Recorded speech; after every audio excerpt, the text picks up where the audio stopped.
Oi, eu sou a pesquisadora e professora Bruna Sasso e trago nesse vídeo alguns esclarecimentos sobre os termos estrutura e gênese que ficaram de fora do vídeo anterior.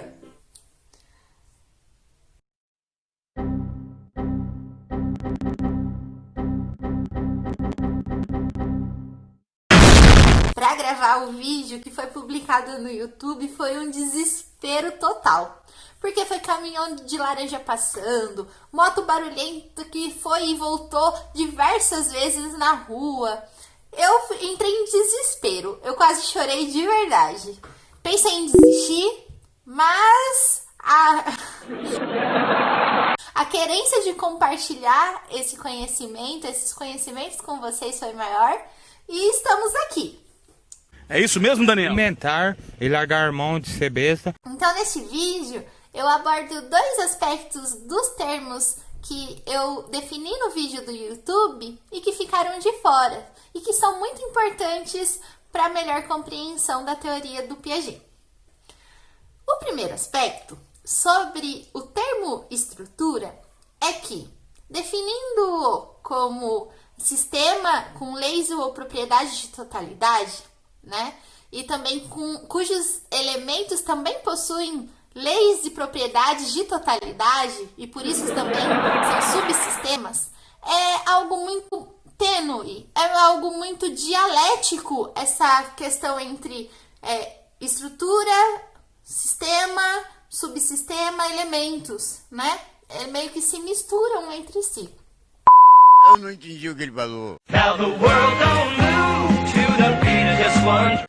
E no vídeo do YouTube, eu dei alguns exemplos de estruturas de forma geral. Citei estruturas metálicas, citei estruturas de concreto, de madeira, enfim. E deixei claro que o que interessa pra gente são as estruturas mentais, aquelas que acontecem internamente no desenvolvimento do indivíduo.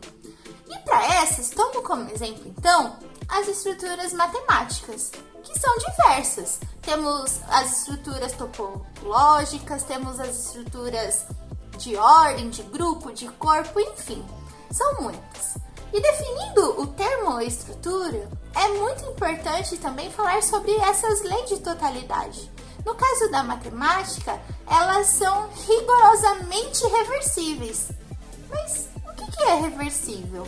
Reversível é algo que se pode contar indo e voltando, ou seja, há essa reversibilidade, essa possibilidade de ir e também de realizar a volta do que aconteceu na ida, né?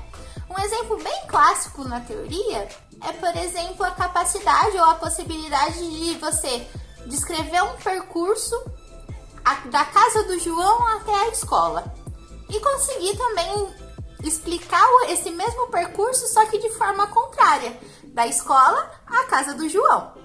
Essa, então, é a questão da reversibilidade, essa característica dessas estruturas. Isso tudo no âmbito do pensamento, porque a reversibilidade ela já aparece lá na criança, no bebê, nos meses de vida. Mas a reversibilidade, nesses casos, ela se dá só de forma prática, só na ação momentânea do indivíduo. Então, a criança ela consegue ir atrás de um objeto escondido a partir dos deslocamentos que foram realizados na prática com esse objeto. Ao contrário desse exemplo das estruturas matemáticas, temos também a explicação da Gestalt, que é uma teoria da psicologia, mas cuja definição aborda o sistema não de forma aditiva e nem de forma reversível, como há na questão das estruturas matemáticas. Mas esse é só um outro exemplo de estruturas que também é abordado na psicologia a partir de um outro referencial. Sobre o segundo aspecto, que é muito importante a gente abordar e que infelizmente ficara de fora no outro vídeo do YouTube, é em relação ao termo da gênese. Lá também nós definimos, né, o que é a gênese, que não se relaciona ao aspecto biológico, não é relacionado, por mais que muitas vezes se usa também a questão da genética, né?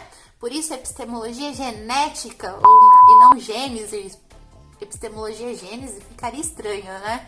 What? Mas essa genética, essa gênese de Piaget não é relacionado à biologia. Muito menos a questão, né, da própria genética biologicamente falando. Ela se refere ao processo, às transformações que acontecem, considerando um ponto de partida e um ponto de chegada. Então é esse percurso entre esses pontos em que o autor define como gênese. E uma coisa muito importante para esse termo é que o ponto de chegada ele é sempre mais estável do que o ponto de partida. Ou seja, o ponto de chegada B, ele possui uma estabilidade muito maior do que possuía no seu começo, né? Apesar de esse começo também contar, na verdade, com algo anterior, né? E apesar de ser um começo em relação ao B, ele também é o fim em relação a algum outro ponto que veio antes. E por isso, esse ponto de partida considerada para ser analisado, ele também é fruto de um processo de desenvolvimento. Ele também se constitui como sendo mais estável em relação a algum ponto ou período que o antecedera, tá certo? E isso, gente, é muito importante. Nós vamos nos deparar com isso, com essas questões epistemológicas da teoria nas diversas explicações do autor, né? Seja em relação à moral, seja em relação ao desenvolvimento cognitivo, seja em relação ao desenvolvimento da linguagem, em sua forma oral ou da sua forma escrita. Todos esses aspectos, eles estão por trás e eles devem ser considerados porque são muito importantes para a compreensão de qual é verdadeiramente a ideia do autor e as explicações que ele dá sobre esses processos, tá certo? Muito obrigada pela paciência de vocês, por terem me aguentado novamente até aqui. Agora no final tem uma surpresa, alguns erros de gravação. Espero que vocês deem risada para que tudo isso seja muito leve e nós possamos continuar nessa empreitada de compreender melhor sobre o desenvolvimento infantil na teoria de Piaget. Até!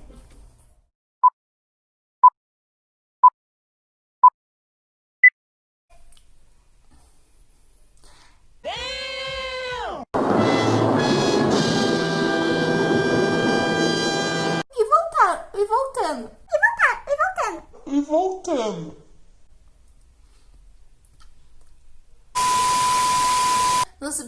Nos primeiros... isso possibilita ir buscar esse objeto que momentaneamente foi ocultado do seu campo de visão.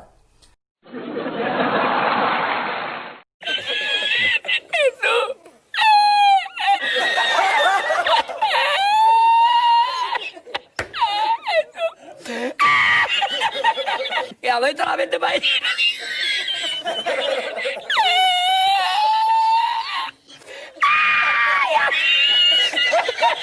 Bem, agora acabou, não tem mais nada, não. Acabou. Tá bom. Acabou.